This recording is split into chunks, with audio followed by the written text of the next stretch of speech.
Tu veux te présenter, maman? Tu t'appelles comment? Alors, tu t'appelais comment Je à ta m'appelais naissance? Catherine Livener.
Catherine. Comment décrire Catherine? Catherine, la combattante, la guerrière, qui voulait sauver le monde. Elle y mettait toute son énergie.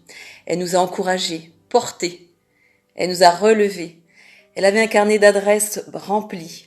Personne ne pourra oublier sa ténacité ni sa personnalité. Sa foi et sa volonté de combattre étaient telles que nous pouvions douter. Au revoir, Catherine.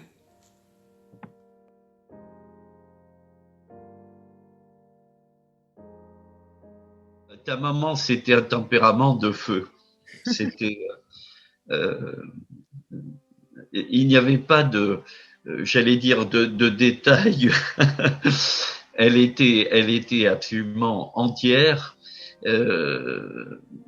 Dans deux domaines au moins. Déjà pour l'amour pour vous, hein, elle se serait battue comme une lionne pour vous défendre. Je me souviens très bien quand vous étiez petit.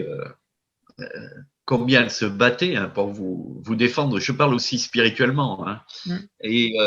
Et après, bon, elle a eu comment dirais-je, ce cheminement tout au long de sa vie, d'une recherche puissante, parfois absolue, souvent excessive, mais de cette rencontre avec Dieu, quoi.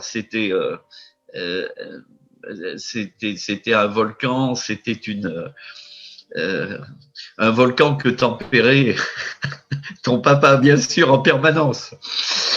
Tes parents avaient cet amour pour Israël absolument incroyable que l'on a partagé tout au long de notre vie, et notamment avec Thomas. Bon, on pourrait parler de tout son travail de traduction, tout son travail, la participation à tellement de séminaires, de congrès, de rencontres où souvent elle traduisait magnifiquement les orateurs. Elle avait ce don extraordinaire aussi. Et donc des amitiés nouées aux quatre coins du monde, hein, parce que elle décrochait le téléphone de la Côte d'Ivoire pour avoir le prophète en Californie, le troisième qui débarquait de je sais plus de Dubaï, c'était Israël. Enfin voilà, c'était le monde entier s'est croisé un petit peu dans la maison de tes parents, quoi.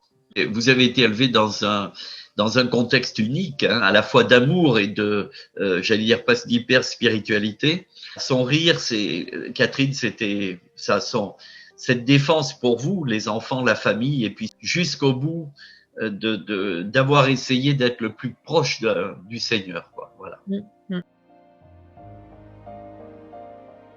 À ma petite mamie, qui a été et qui restera l'une des personnes les plus importantes de ma vie et avec qui j'ai passé tellement de bons moments. Que ce soit jusqu'à mes 6 mois, lorsqu'elle me gardait pour pas que j'aille à la crèche, bon évidemment j'étais un peu petite pour m'en souvenir, ou alors les étés passés avec elle et papy à l'île-Dieu, avec tous ces moments phares que j'adorais. Que ce soit les chorégraphies de Rabbi Jacob avec mamie qui rigolait aux éclats derrière nous, ou encore les virées sur le port pour aller manger cette fameuse gaufre chez Tati Bichon. C'était un petit peu l'événement tant attendu après une année scolaire si ennuyeuse, sans y oublier les innombrables fous rires qu'on a eu toutes les deux. Alors mamie, c'était une personne avec beaucoup d'humour, on pouvait rire de tout avec elle. C'était une battante, à ses côtés j'avais peur de rien. Bon, c'est elle qui avait peur pour moi. Quand je m'éloignais trop dans la mer, elle était affolée, elle voulait que je revienne tout de suite. Quand je descendais un escalier étant petite, elle avait super peur. Ou alors quand j'allais la voir à la maison de retraite et que j'arrivais pas à l'heure, j'avais le droit à tous ces coups de fil jusqu'à ce que j'arrive. Alors mamie, merci d'avoir été cette grand-mère si exceptionnelle. Tu as été un rayon de soleil dans ma vie. Nous les avions perdues de vue depuis plus de 45 ans et voilà qu'elles ont ressurgi cette année tout à fait par hasard.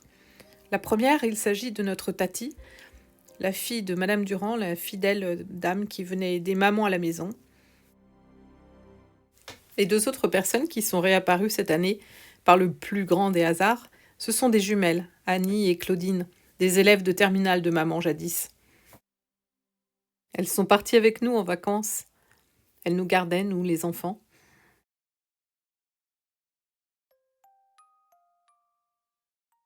Annie puis Claudine ont pris tour à tour le baptême à cette époque.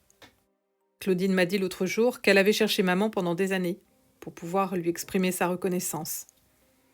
Voilà qu'elles se sont retrouvées au mois de juin dernier.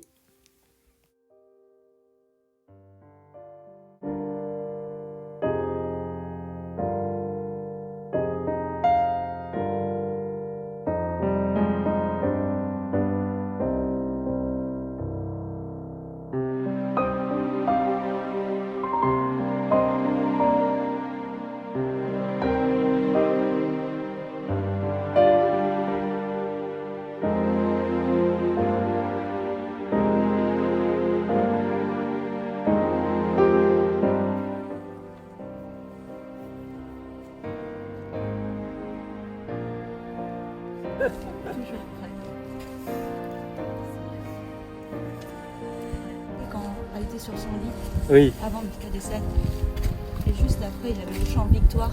Ah ben voilà. Est-ce qu'on le chanterait pas Oui, très bien. Allez. Ouais.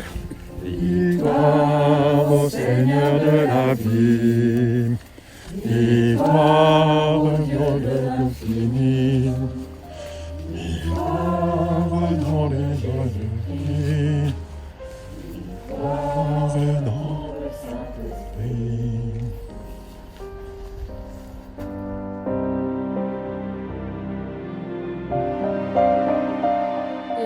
Mon père était d'origine roumaine et je me suis trouvée à l'âge de 3 ans obligée d'être cachée dans un grand camp où je ne connaissais absolument personne.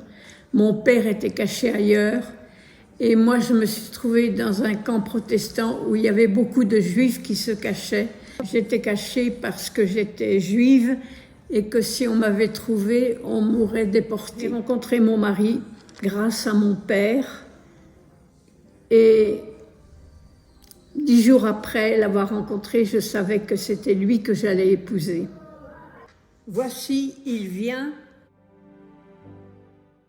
J'ai ramassé le micro et je l'ai traduit. Et c'est comme ça qu'on a été connectés avec Israël. Mais c'était qui ?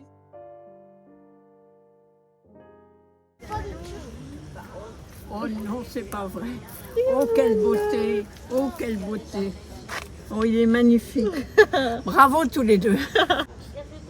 Il a plein de cheveux, hein. Ouais, bah ça, il avait...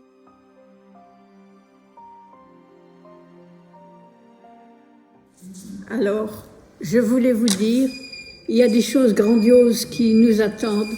Il faut avoir la patience de supporter ce qui est insupportable pour l'instant, c'est-à-dire un État très laïque et peu de présence de Jésus, mais il va se révéler au monde. Amen.